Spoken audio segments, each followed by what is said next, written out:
क्या कभी सोचा है, एक पल, बस एक पल सब कुछ बदल सकता है। 12 जून 2025 थर्सडे का दिन हर किसी के लिए एक नॉर्मल सुबह थी। अहमदाबाद एयरपोर्ट से एयर इंडिया की फ्लाइट A171 लंदन के लिए रेडी थी टेक ऑफ लेने के लिए। पूरे 242 लोग और हर किसी के चेहरे पर अलग अलग इमोशन। किसी के दिल में एक्साइटमेंट थी, कोई अपने इंस्टा पे स्टोरीज डाल रहा था, कुछ लोग भारत छोड़कर वापस जा रहे थे तो कुछ अपने परिवार से मिलने के लिए तैयार थे। उन्हीं लोगों के बीच फ्लाइट में एक और वजह थी जो हेडलाइन बन गई। गुजरात के एक्स सीएम विजय रूपानी भी उस फ्लाइट में सफर कर रहे थे, लेकिन जितनी तेज उड़ान थी उतना ही तेज था उस पल का तूफान। फ्लाइट ने जैसे ही हवा पकड़ी कुछ ही सेकंड्स बाद वो प्लेन क्रैश हो गया।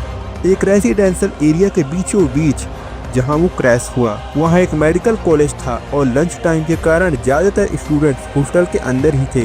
सीधा जा टकराया उस हॉस्टल बिल्डिंग से। वहीं पर MBBS के स्टूडेंट्स खाना खा रहे थे, जहां एक पल में जिंदगी ने अपना रास्ता बदल दिया। जो विजुअल सामने आए वो एयर इंडिया का वही प्लेन था जिसका नाम अब सिर्फ एक भयानक याद बन चुका है। ये सिर्फ एक क्रैश नहीं था, ये सवालों का तूफान था। ऐसे सवाल जो सिस्टम, सेफ्टी और इंसानियत सब पे सवाल उठाते हैं।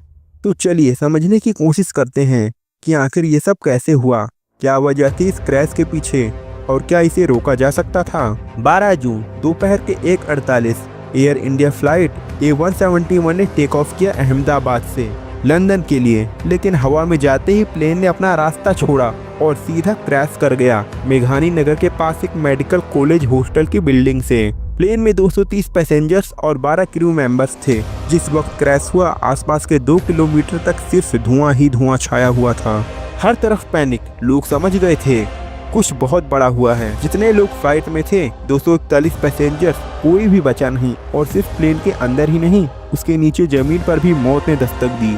28 और लोग भी उस क्रैश का शिकार बन गए। टोटल 269 जिंदगियां सिर्फ 30 से 40 सेकंड में खत्म हो गई। और सबसे दर्दनाक बात, जिन लोगों ने कभी सोचा था कि वो कल किसी की जान बचाएंगे, वो आज खुद जिंदगी हार गए। मेडिकल कॉलेज के स्टूडेंट्स, डॉक्टर्स जो फ्यूचर के हीरोज होते, वो भी ट्रेजेडी का हिस्सा बन गए। प्लेन सीधे जा टकराया मैस बिल्डिंग से जहां स्टूडेंट्स लंच कर रहे थे। इसके बाद मलबा जा गिरा अतुल्यम हॉस्टल पे जहां सीनियर रेजिडेंट डॉक्टर्स रहते थे। ये सब सुनकर भरोसा नहीं होता, सिर्फ आधे मिनट में एक पूरी फ्लाइट, एक कॉलेज, एक एरिया, सब कुछ बर्बाद हो गया। फ्लाइट बेयरली 600 फीट की हाइट तक पहुंची थी। सब कुछ रूटीन लग रहा था, लेकिन फिर अचानक वो प्लेन रडार से वैनिश हो गया और कुछ ही सेकंड्स बाद एक जबरदस्त एक्सप्लोजन की आवाज ने अहमदाबाद का आसमान हिला दिया। लेकिन सबसे शॉकिंग बात, ये क्रैश किसी नए या अनएक्सपीरियंस्ड पायलट के हाथों नहीं हुआ था। कॉकपिट में थे कैप्टन सुमित सावरवाल, एक सीजन पायलट जिनके पास 8200 फ्लाइंग हावर्स का एक्सपीरियंस था। उनके साथ को पायलट थे क्लाइव कुंद्रा, जिन्होंने भी 1000+ घंटे हवा में बिताए थे। ये दोनों पायलट्स वेटरन थे और किसी भी इमरजेंसी को संभालने की पूरी क्षमता रखते थे। लेकिन कुछ तो था जो रूटीन से अलग था। टेक ऑफ के तुरंत बाद इन दोनों पायलट्स ने कुछ अनयूजुअल फील किया। कहीं देर न करते हुए तुरंत टावर को मे डे का सिग्नल भेजा। एविएशन की दुनिया में ये सिग्नल तब दिया जाता है जब फ्लाइट एक लाइफ थ्रेटनिंग इमरजेंसी का सामना कर रही हो। ये एक वार्निंग नहीं थी, ये एक फाइनल स्क्रीम था। और इस मेडे के कुछ ही पल बाद फ्लाइट का कंट्रोल टावर से पूरी तरह से टूट गया। सोशल मीडिया पर एक वीडियो वायरल हो रहा है जिसमें टेक ऑफ के विजुअल कैप्चर्ड हैं। प्लेन धीरे धीरे लिफ्ट कर लेता है, लेकिन अचानक से एक जर्क और फिर प्लेन सीधा नीचे गिरता है और अगले ही सेकंड एक बड़ा धमाका। सबसे हैरान करने वाली बात ये थी कि कोई प्री वार्निंग नहीं थी, कोई वेदर अलर्ट नहीं था, हर चीज परफेक्ट थी। लेकिन फिर भी सिर्फ 600 फीट की ऊंचाई पर ही एक इतना हॉरिफाइंग क्रैश, ये किसी बुरा सपना जैसे लगता है। क्या ये किसी मैकेनिकल फॉल्ट का नतीजा था, या किसी ह्यूमन एरर का रिजल्ट, या कुछ और जो अभी तक हम शायद नहीं जान पाए हैं। सवाल बहुत हैं, जवाब अभी भी जांच के दायरे में हैं। लेकिन एक बात तो पक्की है, कुछ सेकंड ने पूरी दुनिया को हिला दिया। इंडिया के एविएशन हिस्ट्री के सबसे शॉकिंग डिजास्टर में सब कुछ मिट गया, लेकिन एक चमत्कार भी हुआ। यहाँ 269 जिंदगियां खत्म हो गई, वहाँ एक ऐसी रोशनी भी थी जो मौत के अंधेरे से बचकर वापस आ गई। इस आदमी का नाम है विश्वास कुमार रमेश। विश्वास कौन है, उन्होंने उस वक्त क्या देखा और कैसे उनकी जान बची, सब कुछ बिखर गया। ये जानने से पहले थोड़ा सा समझते हैं कि एक्चुअल में क्रैश के पीछे की वजह क्या थी। जब हवा में उड़ान रुक जाए तो सिर्फ एक सवाल उठता है, क्यों। जब जांच शुरू हुई तो एक एक लेयर के साथ नए राज सामने आते गए। न्यूज़ वेबसाइट्स और एविडेशन रिपोर्ट्स ने कई ऐसे पॉइंट्स उठाए जिन्होंने इस क्रैश के पीछे के सच को और भी कंफ्यूजिंग और कहीं न कहीं चिलिंग बना दिया। सबसे पहला पॉइंट, फ्लैप्स और लैंडिंग गियर। आर्टिकल्स में ये क्लेम किया जा रहा है कि टेक ऑफ के सिर्फ 30 सेकंड के अंदर ही प्लेन ने अपना बैलेंस खो दिया। फ्लैप्स जो टेक ऑफ के दौरान लिफ्ट बनाने के लिए काफी क्रूशियल होते हैं, उन्हें बहुत जल्दी रिट्रैक्ट कर लिया गया और जब फ्लैप्स हट गए लेकिन लैंडिंग गियर अभी भी नीचे था तो 787 ड्रीम लाइनर जैसे बड़े एयरक्राफ्ट के लिए हवा में स्टेबिलिटी रखना मुश्किल हो गया। लिफ्ट कम थी, ड्रैग ज्यादा और इसका नतीजा वो होटल बिल्डिंग से टकराव। दूसरी पॉसिबिलिटी है इंजन थ्रस्ट। कई रिपोर्ट ये सजेस्ट करती हैं कि टेक ऑफ के तुरंत बाद इंजन ने फुल पावर नहीं दी, मतलब जब प्लेन को सबसे ज्यादा ताकत चाहिए थी उस वक्त उसके इंजन ने साथ ही नहीं दिया। क्या रीजन हो सकता है? कुछ सोर्सेस ये कह रहे हैं फ्यूल कंटेमिनेशन, कुछ का कहना है बर्ड स्ट्राइक। लेकिन असली प्रॉब्लम क्या थी, इसका कोई सॉलिड प्रूफ अभी तक किसी के पास नहीं है, सिर्फ स्पेकुलेशन। और जब भी कोई इतना बड़ा हादसा होता है सबसे पहले ये सवाल उठता है, क्या कोई अवॉइडेबल था? क्या ये ह्यूमन एरर था?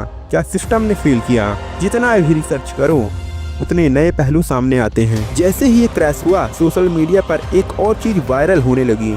न्यूयॉर्क टाइम्स की एक पुरानी रिपोर्ट जो 2024 में छपी थी और जिसने बोइंग के 787 और 777 सीरीज के प्लेन्स में कुछ डेंजरस फ्लॉस हाईलाइट किए थे। पर इससे पहले कि हम उन खामियों की बात करें, चलिए वापस चलते हैं उस एक चमत्कार की तरफ जिसका नाम है विश्वास कुमार रमेश। विश्वास ने उस पल में क्या देखा, क्या महसूस किया, कैसे वो मौत के मुकाबले में जिंदा बच निकल आए, ये जानना अब जरूरी है। 240 बॉडीज, एक लाशों का समंदर और उस मलबे के नीचे सिर्फ एक इंसान जिंदा। आग की लपटें तो चारों तरफ थी, धुएं से आसमान तक काला हो गया था। चारों ओर सिर्फ चीख पुकार थी, राख थी और तबाही का मंजर था।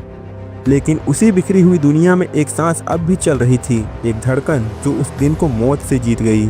उस शख्स का नाम है विश्वास कुमार रमेश, उम्र 30 के करीब, ब्रिटिश सिटीजन लेकिन इंडियन ओरिजिन के, और उस फ्लाइट में उनकी सीट थी 11A।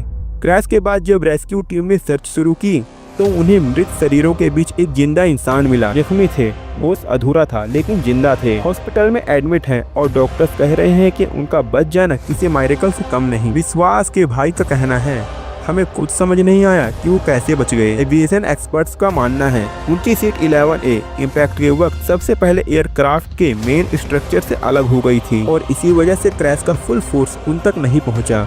विश्वास सिर्फ सर्वाइवर नहीं है, वो इस हॉरर के लिविंग विटनेस हैं, एक ऐसे गवाह जिन्होंने मौत को आंखों से देखा और फिर भी उसे हराया। उनका कहना है, मुझे अब तक विश्वास नहीं हो रहा, जब मैंने आंख खोली तो लगा मैं सपना देख रहा हूँ।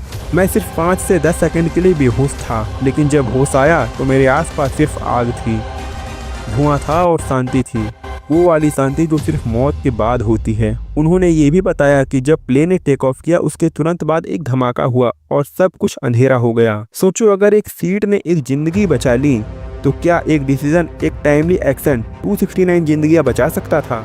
और ये सवाल सबके दिमाग में घूम रहा है, क्या इस हादसे को रोका जा सकता था? देखो, कोई भी डिजास्टर एकदम से नहीं होता, वो एक प्रोसेस होता है, एरर्स का, वार्निंग्स का और इग्नोरेंस का। जब छोटी सी दिक्कत को नजरअंदाज कर दिया जाता है तो वो एक दिन एक महा ट्रेजेडी बन जाता है। तो ये अहमदाबाद की फ्लाइट क्रैश के बारे में आपका क्या कहना है? मुझे कमेंट बॉक्स में जरूर बताना।